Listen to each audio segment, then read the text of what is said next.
My name is Michelle Wielden. I was born in 1969 in Hackensack, New Jersey. My parents were Dominic and Carol Rosillo. In 1971, when I was 2, we moved to California. We lived in Walnut, we lived in Diamond Bar, pretty much all over LA County. I can remember moving places, La Puente. And then when I was about 7, we moved to Redlands, California, and that's where we stayed until I was, well, my mom is still there and my sister is still there. So we stayed there. I remember as a teenager going to work with my dad. He was an independent sales contractor, and I would make phone calls to aerospace companies because he sold metal stampings, and I would try to get him appointments. And then I went into the restaurant business. I had a pretty uneventful childhood. I did theater when I was a kid.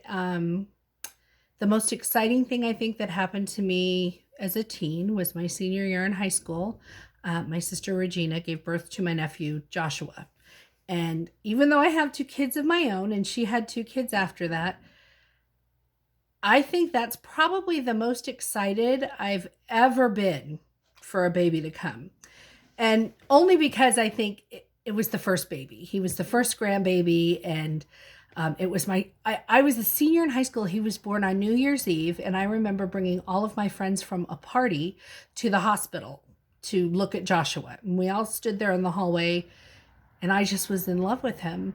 And then my sister had Tiffany, her second, and I was excited in a different way because I got to be Tiffany's godmother. And life just kind of floated along. I was in my early 20s, and I had was working in restaurants, and I sang, so I was going places and I was singing and kind of doing my thing. And then everything kind of crashed around me in 1994 because my father was on a walk with my mother, and he had a heart attack and he passed away. So my whole MO changed at that point. I kind of went off the beaten path. And then I met my girl's dad in 1995, and we got married. I have 2 children, Katie and Megan, and I homeschooled them. After Keith and I got divorced, I was still a working mom, and then I met my husband now, Daniel, when Katie was 10 and Megan was 5. So I stayed home. I was a stay-at-home mom. We moved to Texas, and I was afforded the opportunity to homeschool them, so I chose to do that. And in 2015, we moved back to California. Texas just didn't seem to be working out for us, so we came back. Still homeschooling the kids, still a stay-at-home mom. And in 2017, I went to an appointment with my cardiologist, and I was 328 pounds. And he said, "You're not going to live. You have 6 months. You have congestive heart failure. You have peripheral vein disease, and your body cannot handle it at this weight." And he was right. All I did was lay around. I never did anything. He gave me 6 months to live. And so my reaction was, well, yeah, I figured I wouldn't outlive Dad. I was 47, and I thought, well, that's about right. Dad died at 48, so that's where I'm headed. And I came home and I went to bed. And one day my 12-year-old Megan came in, and she got in bed next to me. And Megan changed my life. She laid down next to me and she was crying, and she put her little hands on my face and she said, "Mom, I'm not going to get to have you. I'm not going to get to have you." And I said, "What are you talking about? I'm here right now. You have me." And she said, "Katie got to turn 18. Katie's going to get to see Katie be an adult." I said, "Okay." Yeah, Katie was going to be 18. And she said, "And you're going to die. You're going to die before I'm even 18. You're not going to see me graduate. You'll never know my babies. You won't see me get married. You won't see me go to college. You won't have the opportunity for me to have you. You'll be gone." And I thought, I never considered Megan. I never considered that in 6 months, Katie and Megan would not have their mom. For some reason in my head, I was just so just infected with this news and the depression that I just let it eat away at me even more. So I went on Weight Watchers, and Megan walked me into Weight Watchers because she wanted to make sure I was going to do it. And I had lost some weight, and then my friend came to me and said, have you ever gone to boot camp? And I was like, I don't think I can do boot camp. And she said, oh yeah, anybody can do boot camp. They'll work with you. They'll modify.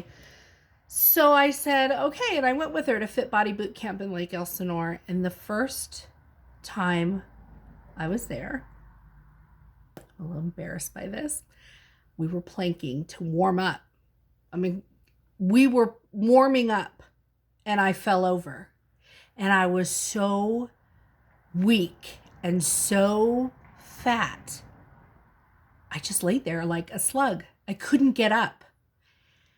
And Caroline, the owner, little tiny lady, came over and helped me up off the floor and said, come back tomorrow and come back the day after that, and you'll be amazed at how strong you'll get.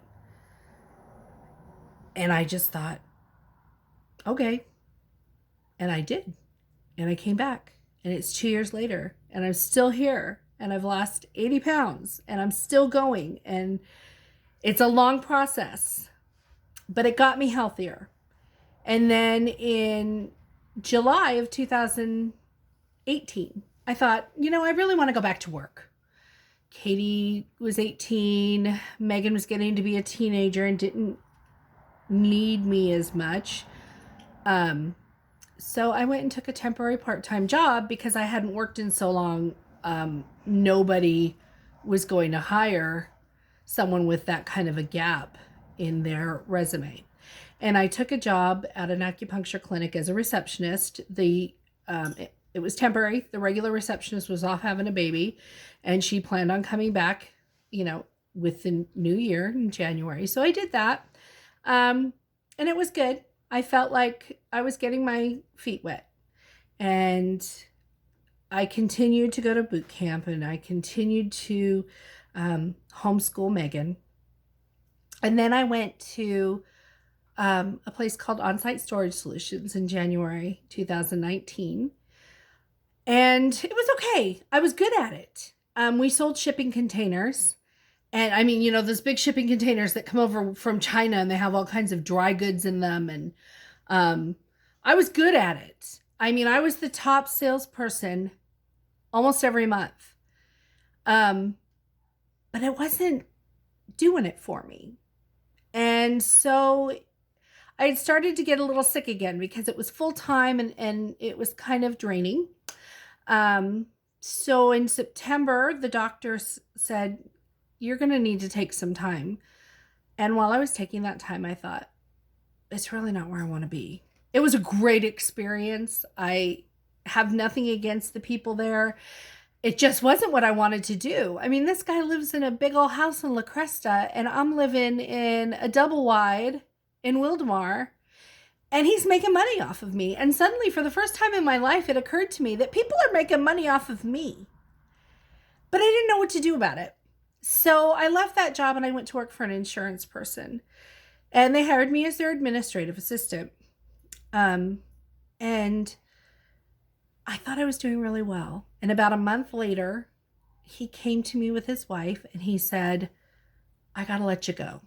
We didn't think we needed someone with an insurance license, but we really need someone with an insurance license because the ultimate goal here is for someone to take over for me. He was getting older.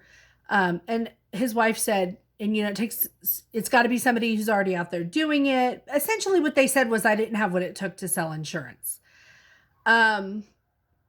Which kind of made me, I'm not angry, but I'm one of those people that you don't want to tell me I can't do something. Because the first thing I'm going to do is be determined to do what you just told me you don't think I can do.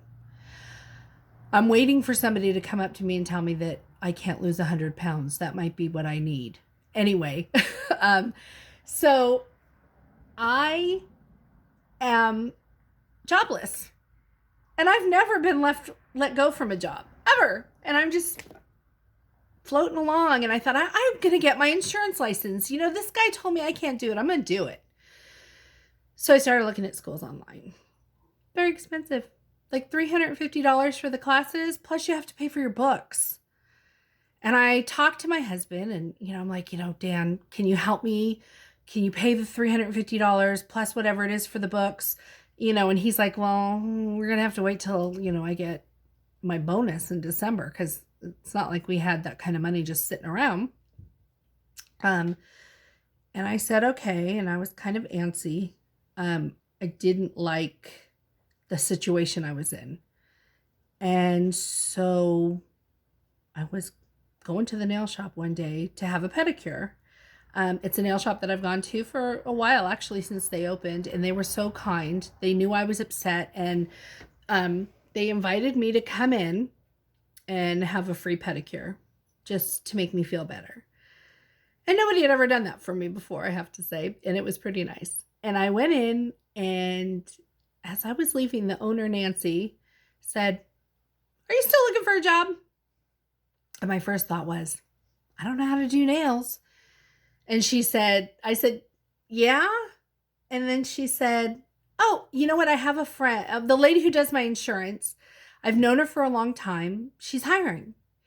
And I said, oh, well, give her my name and number. And in my head, I'm thinking, because I can start after I get my license. So not even 2 days later, Rachel called me. And the following Monday, she was sitting in my living room with Joe. And there was nothing that those two ladies could have said to me that was wrong. I was ready to go. I was so ready. I had these two intelligent, articulate women sitting in front of me telling me about their success. And they believed in me. And so I signed up. And I have my license now. And I'm an agent. And I'm building my own business. And it's the best I've ever felt about myself in my life. And my family's proud of me. And that's a lot, because when you're Italian, it takes a lot to make your family proud of you. Just because they see your potential and they're not going to lie to you. They're going to tell you when you're not living up to it. So hearing my mom say that she's proud of me probably was the best part of all of this. And I'm looking forward to the future. And I'm thankful for Accienta Financial Partners and WFG for me to have this opportunity to have my own business. And I look forward to being able to do wonderful things for my kids, for my husband, and for the rest of my extended family who I love so much.